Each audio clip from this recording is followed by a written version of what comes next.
Wow, this is very fresh and amazing color, red and yellow. How many members like this combination of color green, red, yellow? Hope this design pattern will attract you. So keep smiling and watch my video till end.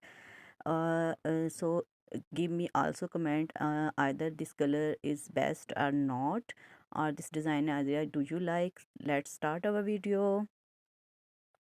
In this I am choosing a chain stitch. This stitch is used mostly to fill a flower. This is the best idea for the embroidery. You can use this pattern on any kind of design. So let's start. I have taken a red color woolen flower. So first of all, pick up out the needle from the fabric, then take out through the next part of the petal, then roll the thread like this around under the needle and around the needle. Then pick out the needle from the fabric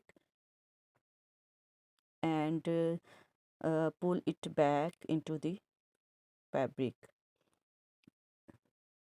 Like that, you can complete all the design.